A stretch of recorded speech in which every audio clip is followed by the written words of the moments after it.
زندہ گرفتار کر کے لائے، اور اگر ایسا نہ ہو سکے تو کم از کم اس کی لاش ہی اٹھا لائے۔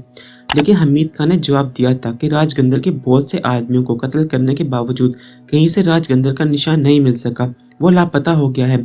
بہرحال یہ بھی چودھری شاہ نواز کے لیے ایک چیلنج تھا اور اس نے راج گندر کی تلاش کے لیے ایک منصوبہ بنایا تھا، لیکن اس وقت شاہینہ نے پتھر کی اس سل کے سامنے جو الفاظ کہے تھے انہوں نے چودھری شاہ نواز کو تھوڑا سا مزمل کر دیا تھا۔ شاہ نواز نے سوچا کہ شاہینہ بہرحال ہمدردی کے قابل ہے، اس کے علاج کے لیے کچھ نہ کچھ کرنا پڑے گا۔ نہ جانے بابا ادریس علی کہاں گئے۔ وہ آنکھیں بند کر کے بابا ادریس علی کے بارے میں سوچتا رہا اور پتھر کی اس بینچ پر ہی اسے نیند آ گئی۔ نوٹوں کے وہ انبار بھی اخلاص احمد کی تحویل میں پہنچ گئے تھے۔ انہوں نے شبانہ سے نہ جانے کیا کیا سوالات کر ڈالے تھے، لیکن شبانہ کی زبان پر تالے لگ گئے تھے۔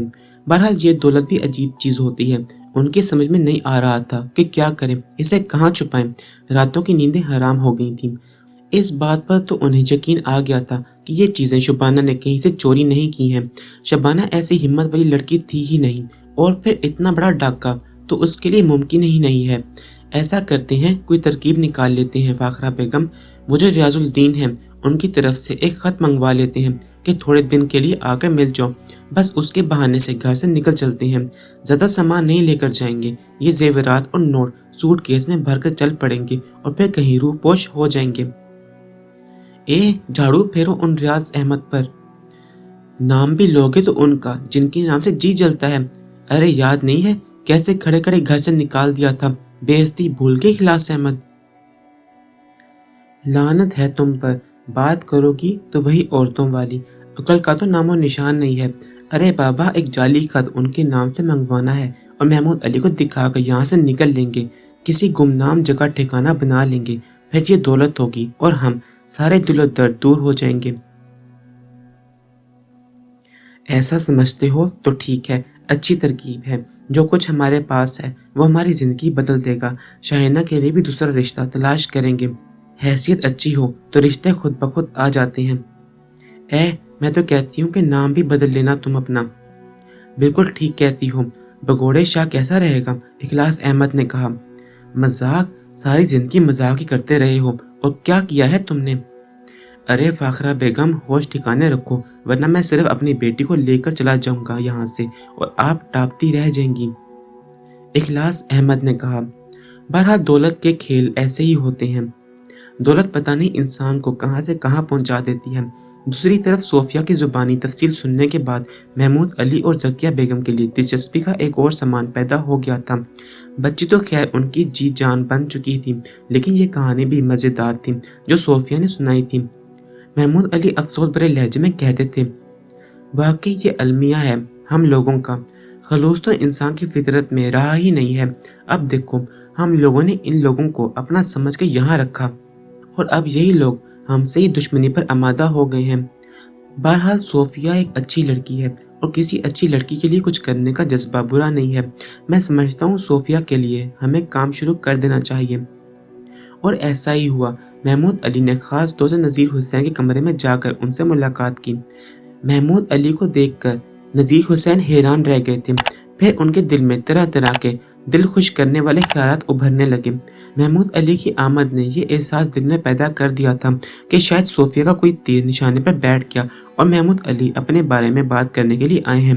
لیکن جب ان کے پیچھے پیچھے چند ہی لمحوں کے بعد ذکیہ بیگم بھی اندر داخل ہوئیں تو نذیر حسین اور رقیہ بیگم مرجھا گئے، پھر بھی پذیرائی کرتے ہوئے بولے، ارے محمود علی بھائی، تم نے کیوں تکلیف کی؟ ویسے تو یہ تمہاری سعادت مندی ہے کہ ذرا بھی تکلیف نہیں کرتے، کسی مسئلے میں بڑی خوشی ہوئی ہے۔ ظاہر ہے آپ میرے اپنے ہیں اور میری زندگی میں آپ لوگوں کے سوا اور رکھا ہی کیا ہے۔ ماموں صاحب، میں صوفیہ کی شادی کر دینا چاہتا ہوں، آپ مجھے اجازت دیجیے کہ میں اس کے لیے کوئی مناسب لڑکا تلاش کروں۔ اور ایک بات میں خاص طور سے آپ سے عرض کر دینا چاہتا ہوں، صوفیہ میرے لیے بہنوں کی حیثیت رکھتی ہے، اس کی شادی کے تمام اخراجات کے ساتھ ساتھ لڑکے کا انتخاب میں خود کرنا چاہتا ہوں، کیا آپ مجھے یہ اختیار دیں گے؟ دھماکے پر دھماکے ہو رہے تھے۔ نذیر حسین تو کچھ اور ہی سمجھے تھے، یہاں بات بالکل مختلف نکلی تھی، اور جس طرح اعتماد کے ساتھ محمود علی نے کہا تھا کہ صوفیہ ان کے لیے بہن کی حیثیت رکھتی ہے، تو پھر کوئی گنجائش ہی باقی نہیں رہی تھی۔ وہ دنیا دار آدمی تھے اور دنیا کو اچھی طرح جانتے تھے۔ سر جھکا کر بولے، ٹھیک ہے محمود علی، یہ کوئی پوچھنے کی بات ہے؟ تم نے اس دل سوزی سے ہمارے بارے میں سوچا، ہمیں بھلا کیا اعتراض ہو سکتا ہے؟ اس طرح صوفیہ کا مسئلہ حل ہو گیا تھا، لیکن کوٹلی کے معاملات معمولی نہیں تھے۔ اب ایک اور پارٹی سامنے تھی۔ یہ رحمت علی اور نادیہ خالہ اور شکیل تھے۔ شکیل کی بیوی سمینہ کا تو خیر اس سلسلے میں کوئی کردار نہیں تھا، وہ صرف شوہر کی ہاں میں ہاں ملا رہی تھی، اور شکیل کی بھی یہی خواہش تھی کہ جس طرح بھی ممکن ہو سکے اس کی اولاد محمود علی اور ذکیہ بیگم کی آغوش میں پہنچ جائے۔ رحمت علی نے تو خیر علم بغاوت بلند کر دیا تھا اور شکیل کو لعنت ملامت کی تھی، جس کے دل میں فاسد خیالات ابھر رہے تھے، لیکن شکیل نے ہار نہیں مانی تھی اور وہ کچھ کرنے کے چکر میں تھا۔ اس نے فیصلہ کیا تھا کہ بچی کو اغوا کر کے کہیں پہنچا دیا جائے، اور وہ منصوبہ بندی میں مصروف تھا۔ فطرتاً غلط قسم کا نوجوان تھا، آسان ذریعہ آمدنی کا متلاشی، چنانچہ اپنے 2-3 جرائم پیشہ دوستوں کی مدد سے اس نے منصوبہ مکمل کر لیا۔ اس کا ایک دوست ایک پرانی گاڑی لیے محمود علی کی کوٹھی سے کچھ فاصلے پر صبح سے شام تک کھڑا رہتا تھا، اور شکیل اس طاق میں تھا کہ کوئی موقع مل جائے تو وہ بچی کو اغوا کر کے لے آئے، اور آخرکار اسے موقع مل ہی گیا۔ دوپہر کا وقت تھا، نہ جانے کس کام سے شبانہ بچی کو لے کر باہر آئی تھی۔ بچی جاگ رہی تھی، شبانہ نے اسے درخت کی چھاؤں میں بٹھایا۔ شکیل تو پہلے ہی نگاہ رکھے ہوئے تھا، اس نے ادھر ادھر دیکھا اور آہستہ آہستہ بچی کی جانب بڑھنے لگا۔ اس کے دل میں آرزو تھی کہ شبانہ کسی کام سے ادھر ادھر ہو جائے، اور اس وقت تقدیر کچھ باور تھی کہ شبانہ نے بچی کے لیے تھوڑے فاصلے پر پھول توڑنے شروع کر دیے۔ شکیل نے فوراً ہی خطرہ مول لے لیا، وہ پھرتی سے آگے بڑھا اور اس نے بچی کو چیل کی طرح دبوچ لیا۔ پھر وہ برق رفتاری سے احاطے کی دیوار کی جانب بھاگا۔ بہت مشکل کام تھا، لیکن بہرحال وہ کسی نہ کسی طرح بچی کو دبوچ کر احاطے کی دیوار کود گیا، اور اس کے بعد دوڑتا ہوا اس کار تک پہنچ گیا جس کی ڈرائیونگ سیٹ پر اس کا دوست موجود تھا۔ فیض، تم اسے لے کر 04 پہنچ جاؤ، میں ذرا گھر کے حالات پر نگاہ رکھتا ہوں۔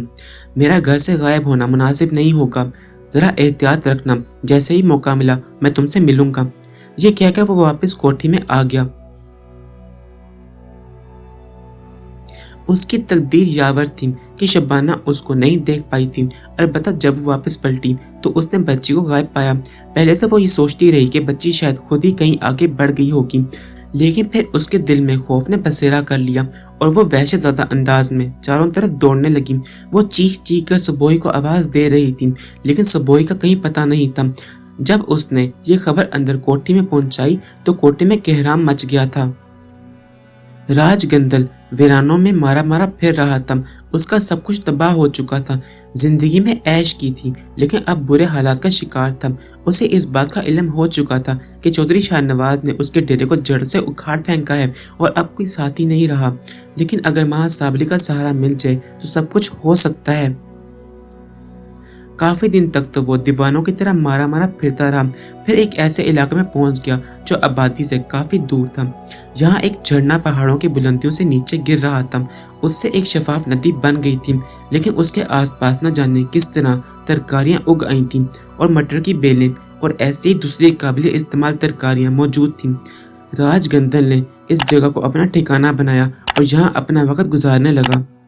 کافی دن دیوانگی ختم ہونے میں لگے۔ جو کھو گیا تھا اس کے سلسلے میں اسے دلی ملال تھا، لیکن اس سلسلے میں وہ چودھری شاہ نواز سے زیادہ بابا ادریس علی کو ذمہ دار سمجھتا تھا، اور اکثر اس کے ہونٹوں سے بڑبڑاہٹیں نکل جاتی تھیں۔